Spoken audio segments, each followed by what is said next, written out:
Գյորջյան Կասկադ 60 ամիս փուլային վճարում բազմաթիվ առավելություններ։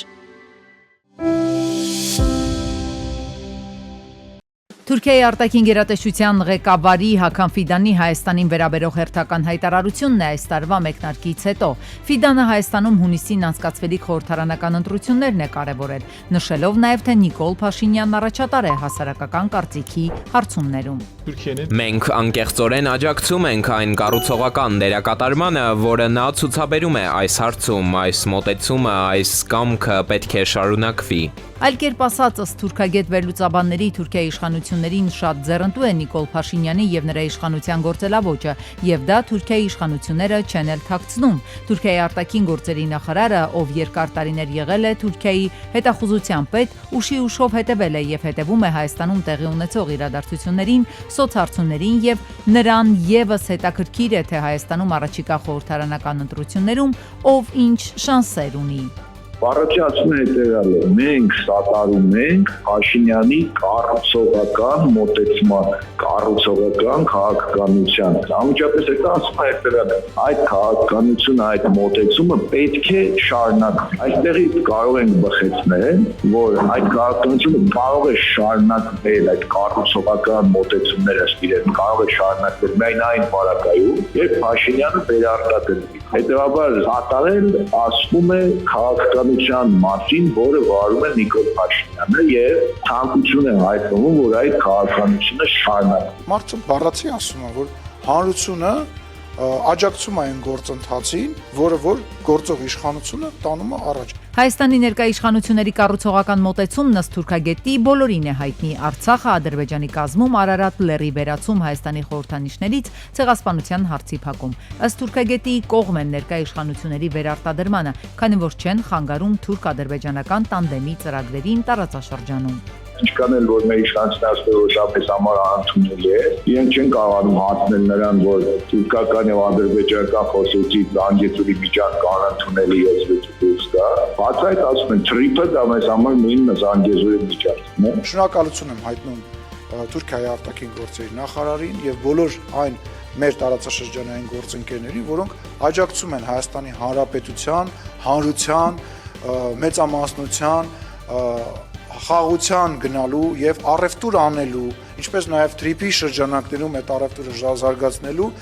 կոչերին։ Իդեպ Սյունիքով անցնող Նախիջևանը Ադրբեջանին միացնող ճանապարհի ապագա թրիփ ուղու մասին կրկին Ֆիդանի ձևակերպումն է, որ իր երկիրը ցանկանում է, որ Զանգեզուրի միջանցքն իրականացվի այնպես, ինչպես ցանկանում է Ադրբեջանը։ Թուրքական դիվանագիտության հին գայլը իհարկե պատահական նման արտահայտություններ չէր կարող անել։ Ֆիդանի հայտարարությունը, որ այդ միջանք կոչված այնպես բացվի, ինչպես Ադրբեջանն է ցանկանում։ Ադրբեջանը այդ մասին հայտարարել է անխոչնդոտ եւ հայ սահմանապահներին չտեսնելու պարագայում են իրենք պատկերացում այդ միջանցքը։ Հետաքրքիր է, ինչ ազդեցություն կարող է ունենալ Ֆիդանի նմանատիպ հայտարարությունը հայ հանրության վրա։ Ըստ թուրքագետի այն հատվածի վրա, որ ներկայիս իշխանություններին է սատարում, Ֆիդանի հայտարարությունը շատ քիչ բացասական ազդեցություն կունենա։ Հանրությունը գտնվում է շատ խորը լեթարգիական քնի մեջ, մեր հանրությունը ցավոք սրտի գերպառակտված է, նաև մեզանում վախը ու պարտությունը այս իշխանությունները այսպես ներկայացել են որպես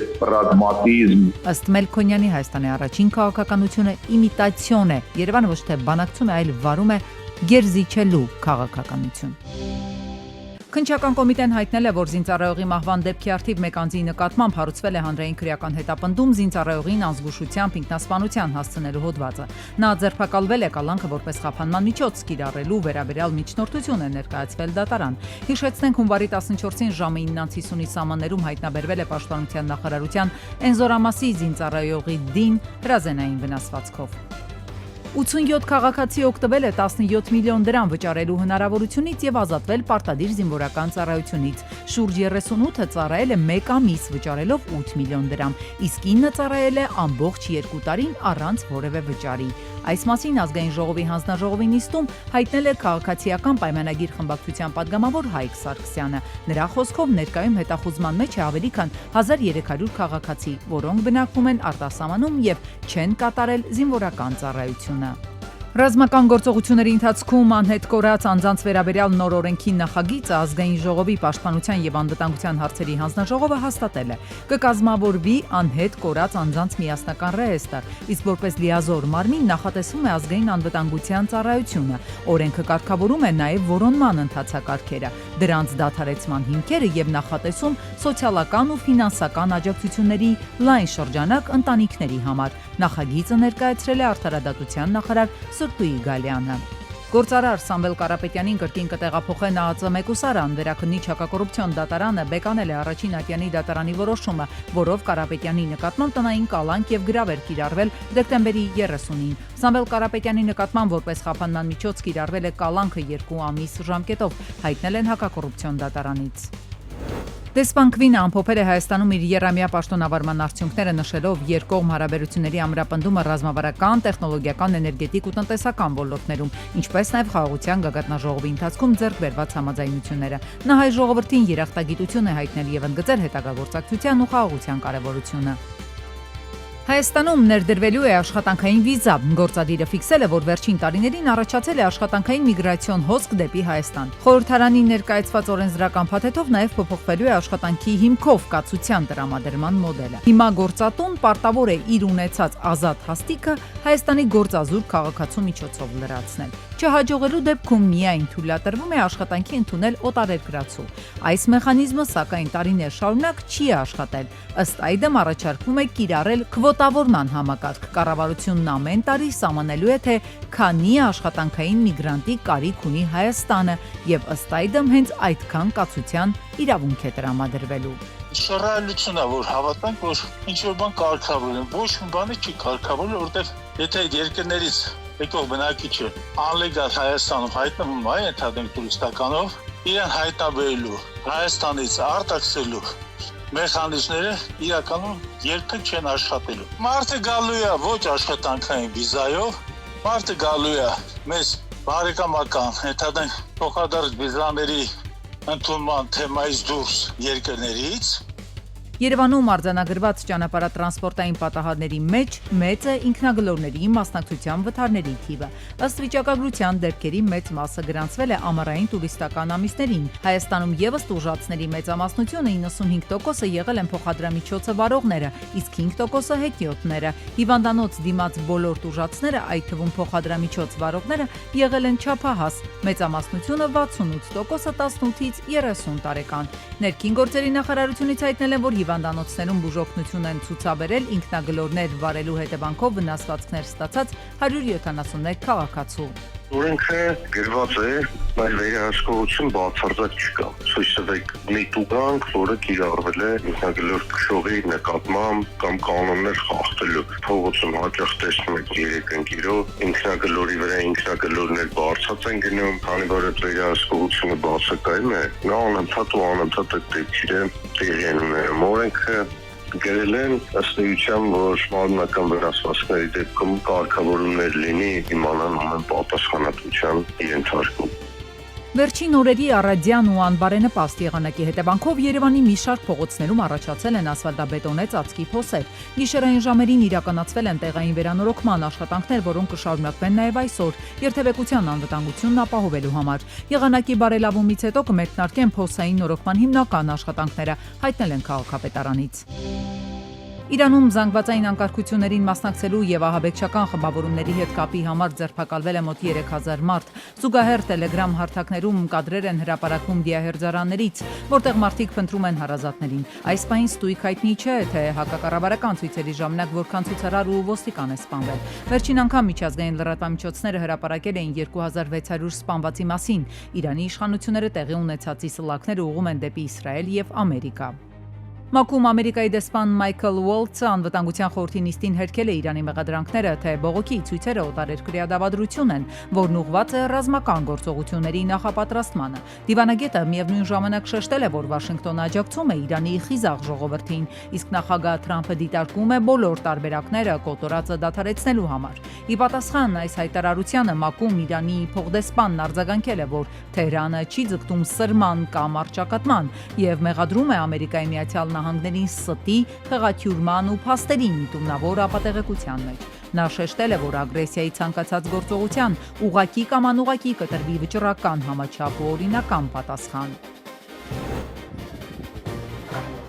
Վիրավորների թիվը հասել է 12-ի Ռուսաստանի Սիկտիվկար քաղաքի ներքին գործերի նախարարության մասնագիտական ուսումնական կենտրոնում տեղի ունեցած միջադեպի հետևանքով ծխի պատճառով մոտ 200 մարդ տարհանվել է, իսկ 340 քառակուսի մետր տարածքը ընդգրկող հրդեհը մարվել է, հարուցվել է քրեական գործ անփութության համար։ Խոշոր վթարի հետևանքով կաթվածահար է եղել Տոկիոյի հիմնական երկաթուղային գծերի աշխատանքը։ Միլիոնավոր ուղևորներ օգտվել են այլընտրանքային փոխադրամիջոցներից կամ աշխատել հեռավար։ Խափանման պատճառը երկաթուղային գծերին մոտ գտնվող էլեկտրական սարքավորումներում բռնկված հրդեհն է։ Դոնալդ Թրամփի Mar-a-Lago նստավայրում կայացած Hero Dog Awards մրցանակաբաշխությունը լայն արձագանք է ստացել սոցիալական ցանցերում հյուրերի անսովոր 18-րդ դարի հագուստով եւ շների դիմակներով ներկայանալու պատճառով։ Ամերիկյան լրատվամիջոցների տվյալներով 79-ամյա Թրամփը մասնակցել է միջոցառմանը եւ ելույթ ունեցել, թեև հայտնի է, որ նա չի սիրում ընտանիք կենդանիներ եւ Սպիտակ տանը երբևէ կենդանիներ չի պահել։ Mar-a-Lago-ն Թրամփի մասնավոր ակումբն է, որտեղ հաճախ անցկացվում են փակ միջոցառումներ եւ ընտանեկան կարևոր իրադարձություններ։ 2026 թվականի հունվարի 1-ից առողջապահության պարտադիր ապահովագրությունը գործում է նաև սոցփաթեթի շահառուների համար։ Ըստ այդմ սոցփաթեթի պայմաններում փոփոխություն է տեղի ունեցել։ Գումարը ստանալու կամ օգտագործելու համար պարտադիր չէ, որ սոցփաթեթի շահառուները բժշկական կանխարգելիչ հետազոտություն անցնեն։ 201,000 դրամ եւ ավելի աշխատավարձ ստացող շահառուները կարող են մեկ անգամյա դիմում գրել իրենց տնօրենին եւ ամսական հասանելիք 6,000 դրամը փոխանցել որպես ապահովագրավճար։ Եթե դու սոցփաթեթի շահառու ես, այդ 6000 դրամը, որը դու սոցփաթեթի շրջանակում ստանում ես, դու որոշում ես դա ուղղես դեպի ոնց կար նախկինում հիպոթեք, առողջ հանգիստ, թե ուղղես դեպի ապահովագրավճարը։ Եթե դու այդ 6000 դրամը չես ուղղում ապահովագրավճարը դեպի, ստացվում է, որ քեզանից քո այսպես ասած աշխատավարձից ավել գանձելու են այդ 6000 դրամը։ Այսինքն այն մարդիկ, ովքեր համարվում են սոցփաթեթի շահառու, իրենց համար 6000-ը պետությունը չի սուբսիդավորում, տալիս է իրենց սոցփաթեթի շրջանակներում տնօրինությունը արդեն իրենցն է։ Կուզեն կամավոր դիմում կգրեն գործատուին, կուզեն ոչ։ Բուժզննում անցնելու կամ չանցնելու հարցը եւս թյուրըմբռնումներ է առաջացրել։ Միմյանց հետ չխաչվող դեպքեր են։ Մի դեպքում կանխարգելիչ հետազոտություն անցնելը պարտադիր է, մի դեպքում ոչ։ Եթե դուք ուզում եք ոնց որ եկեք տարանջատենք փաթեթի ակտիվությունը եւ սոցփաթեթի գումարը։ Եթե դու ուզում ես քո սոցփաթեթի գումարը ստանաս, պարտադիր չի դու գնաս անցնես բուժզնում։ Բայց եթե դու ուզում ես որ ապահովագրական քո փաթեթը գործի, այո, պարտադիր է, որպեսզի դու անցնես բուժզնում։ Սոցփաթեթի գումարի կանխիկացման համար այլևս պարտադիր չէ բուժզնման տեղեկանք ներկայացնել, բայց սա չի նշանակում, թե սոցփաթեթի բոլոր շահառուները կարող են կանխիկացնել իրենց գումարը։ Նման հնարավորություն ունեն օրինակ այն շահառուները, ովքեր կൂട്ടակային կենսաթոշակային ծրագրի մասնակից են։ Որքան կարող են կանխիկացնել, պայմանական տարիներ շարունակ չեն օգտագործել իրենց հաշվին գումարները փոխանցված եւ հիմա մտածում են միանգամից կանխիկացնել։ Այս դեպքում կա կանոն, որ իրենք կարող են կանխիկացնել այն գումարի չափով, որքան որ իրենք 2025 թվականի ընթացքում փոխանցումներ են կատարել կൂട്ടակային կենսաթոշակային հիմնադրամին։ Պայմանական, եթե իրենք 5 տարի չեն օգտագործել իրենց սոցփաթեթի գումարները եւ այդ 5 տարիների ընթացքում կൂട്ടակել են 5 անգամ 72000 եւ հիմա մտածում են այդ գումարը ամբողջությամբ կանխիկացնեն 26 թվականի ընթացքում, կկարողանան միայն այն չափով,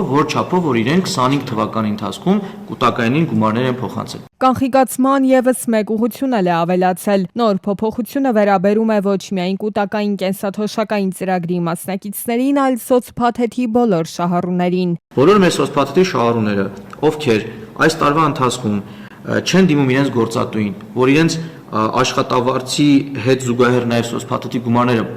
փոխանցվի հիմնադրամին, այլ իրենք հենց աշխատավարձից են միայն փոխանցում, հաջորդ տարվա ընթացքում իրավունք ունեն իրենց սոցփաթեթի գումարներից կանխիկացնել այնքան գումար, որքան որ իրենք այս տարվա ընթացքում փոխանցել են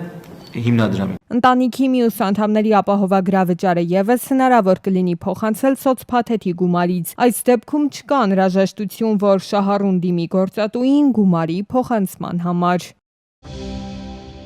Մայրաքաղաքում հունվարի 15-ին կրակոցներ են հնչել։ Ոստիկանության գվարդիայի ծառայողները Գյուրջյան փողոցում Սուրբ Գրիգոր Լուսավորիչ բժշկական կենտրոնի ծննդատան մոտ կասկածելի Մերսեդես են նկատել։ Գվարդիայի ծառայողները բարձրախոսով հրահանգել են, որպեսզի վարորդը կանգնի, սակայն նա ոչ միայն չի ենթարկվել օրինական պահանջին, այլև վրայերթի է ենթարկել գվարդիայի երկու ծառայողների, հետո էլ դիմել փախուստի։ Հետապնդում են սկսվելու ընթացքում գվարդիայի ծառայողները նախազգուշական երկու կրակոց են արձակել դեպի օդ, սակայն այդպես էլ մեքենան չի կանգնել։ Տեսնելով, որ վարորդը չի ենթարկվում, գվարդիայի ծառայողներից մեկը իր անվամբ հաշվառված հաշվեցուցակային զենքով կրակել է Մերսեդեսի հետևի աջ անվադողի ուղղությամբ։ Դրանից հետո վարորդը չի կարողացել կառավարել մեքենան։ Բախվել է Սերո Խանզարյան փողոցի նրբանցքներից մեկում տեղադրված հեծ ընկերության բարձրավոլտ էլեկտրասյան բետոնե հատվածին։ Վրայերթի ենթարկվածները տեղափոխվել են հիվանդանոց, իմ տեղեկություններով կոտրվածք են ստացել կամ սալջարդ։ Վթարից հետո վարորդը ուղևորը դուրս են եկել մեքենայից տարբեր ուղղություններով դիմել փախուստի, սակայն գվարդիայի ծառայողներին հաջողվել է հետապնդել նրանց վնասազերծել։ Ոստիկանություն տեղափոխված Մերսեդեսի վարորդն ու ուղևորը կասկածվում են խոշոր չափի թմրամիջոց պահելու ու իրացնելու մեջ։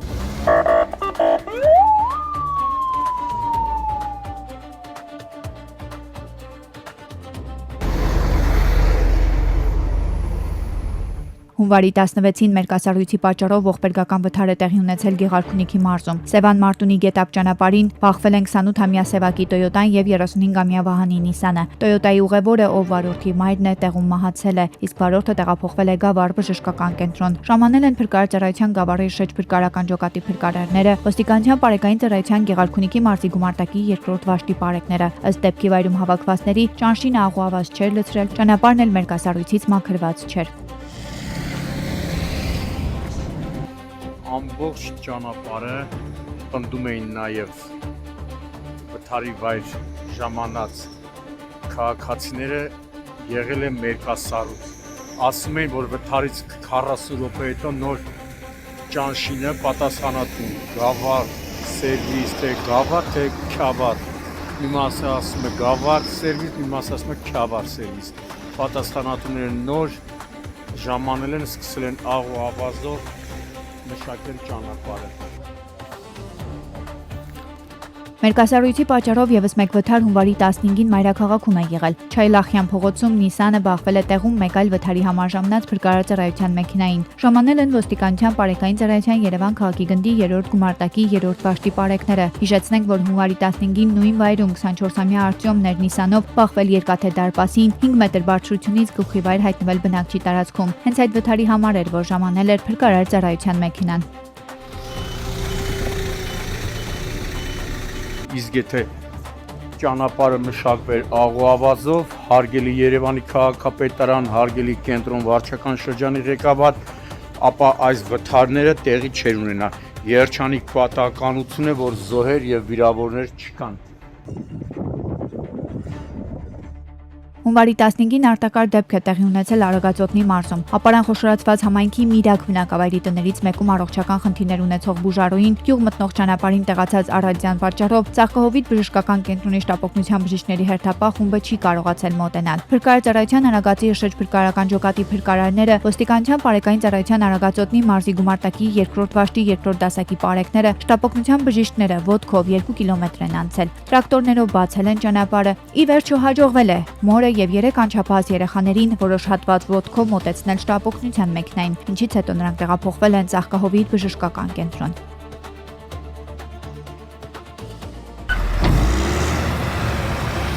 Հունվարի 11-ին էր, որ այսօր լրատվական ուժամ շանքումը բարձրաձայնել էին Բջջնի բնակավայրից դեպի Հրազդան տանող մոտ 30 կիլոմետրանոց ճանապարհի մերկասառույցի մասին։ Քանի որ ճանշինը որևէ աշխատանք չէր կատարել, ինչի պատճառով էլ անգամ շտապօգնության մեքենաները բուժարուների տուն հասնել չէին կարողանում։ Հրապարակումից կար ժամանակ անց տարածքային կառավարման եւ ենթակառուցվածքների նախարարի հանձնարարականով Կոտայքի ճանշինը տեխնիկաներով հեռացրել է մերկասառույցը, նաեւ ճանապարհի եզրերին կուտակված ձյունը։